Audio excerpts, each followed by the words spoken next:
ကျွန်တော်အခုပြလာတဲ့ခွေးကလေးက Manchester United အသင်းရဲ့အနာဂတ်ကိုကယ်တင်ခဲ့တဲ့ခွေးကလေးဆိုရင်ညီကိုတို့အနေနဲ့ယုံကြည်ကြမလားညီကိုတွေအားလုံးပဲမင်္ဂလာပါဟုတ်ပါတယ်ကျွန်တော်ရှေ့မှာပြောခဲ့တဲ့အတိုင်းဒီခွေးကလေးကကျွန်တော်တို့ရဲ့ Manchester United အသင်းရဲ့အနာဂတ်ကိုကယ်တင်ခဲ့တဲ့ခွေးကလေးပဲဖြစ်ပါတယ်ဒီခွေးကလေးကမကယ်တင်ခဲ့ဘူးဆိုရင်တော့ကျွန်တော်တို့ရဲ့ဂုဏ်သိက္ခာကြီးမားတဲ့စုဖလားများစွာပိုင်ဆိုင်ထားတဲ့ Manchester United အသင်းဆိုတာရှိလာမှာမဟုတ်ဘူးလို့တော့ကျွန်တော်ထင်ပါတယ်ဒီအကြောင်းအရာကိုကျွန်တော်အနေနဲ့ပြောပြရမယ်ဆိုရင်တော့1900ခုနှစ်1902ခုနှစ်ဝန်းကျင်တွေမှာကျွန်တော်တို့ရဲ့ Manchester United အသင်းအနေနဲ့ Newton Hill ဆိုတဲ့နာမည်နဲ့ငွေကြေးအခက်ခဲတွေကြောင့်မို့လို့ပေါင်2680အကျွေးတင်ပြီးတော့အသင်းကိုလည်းဖြတ်သိမ်းဖို့အခြေအနေနဲ့ကြုံတွေ့ခဲ့ရတယ်ပေါ့နော်အခုချိန်မှာဆိုရင်ဗျာအဲ့ဒီပေါင်2680ဆိုတာကဘာမှမဟုတ်တဲ့ပမာဏဆိုပေမဲ့အဲ့ဒီအချိန်တုန်းကတော်တော်လေးကိုများတဲ့အမောက်ပမာဏလို့ကျွန်တော်ကြားသိရတယ်ပေါ့နော်အဲ့ဒီအချိန်တုန်းကအသင်းရဲ့ကစားသမားလည်းဖြစ်အုပ်ချုပ်ရေးအဖွဲ့ဝင်လည်းဖြစ်တဲ့ Harry Stanford မှာမေဂျာဆိုတဲ့ခွေးကလေးတစ်ကောင်ပိုင်ဆိုင်ထားပါတယ် Harry အနေနဲ့သူ့ရဲ့အသင်းဖြတ်သိမ်းရမှာကိုစိုးရိမ်တဲ့အတွက်ကြောင့်မလို့သူ့ရဲ့ခွေးကလေးမေဂျာကိုခေါ်ပြီးတော့ရန်ပုံငွေပွဲတွေအတူတူကျင်းပခဲ့ကြပါတယ်အဲ့လိုမျိုးရန်ပုံငွေပွဲတွေကျင်းပနေရင်တနေ့မှာမေဂျာအနေနဲ့လမ်းပြောင်းပြီးတော့ဘီယာချက်လုပ်ငန်းရှင်ချမ်းသာတဲ့စီးပွားရေးလုပ်ငန်းရှင်ဖြစ်တဲ့ John Henry David ရဲ့အိမ်ကို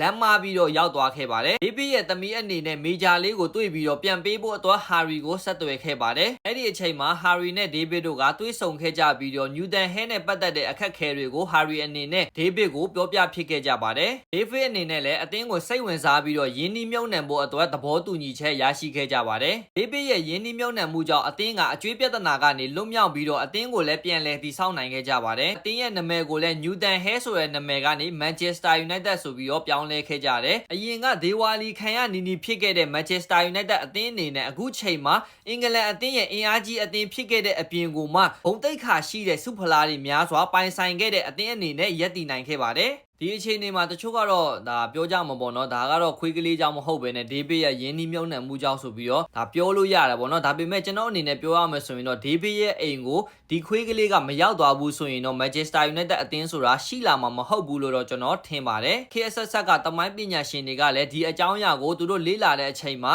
ဒါခွေးကလေးဒါဒေးဗစ်ရဲ့အိမ်ကိုမရောက်ခဲ့ဘူးဆိုရင် Manchester United အသင်းဆိုတာရှိလာမှာမဟုတ်ဘူးဆိုပြီးတော့သူတို့လည်းသုံးသပ်ခဲ့ကြတယ်ပေါ့နော်ညီကိုတို့အနေနဲ့ရောဘယ်လိုမြင်ကြလဲ Manchester United fan တွေကကြတော့ဒီခွေးကလေးကို Manchester United ကိုကယ်တင်ခဲ့တဲ့ခွေးကလေးမေဂျာဆိုပြီးတော့ခေါ်ကြတယ်ပေါ့နော်ညီကိုတို့အနေနဲ့လည်းဗဟုသုတရရှိသွားမယ်လို့ကျွန်တော်ထင်ပါတယ်အားလုံးပဲကျေးဇူးတင်ပါတယ်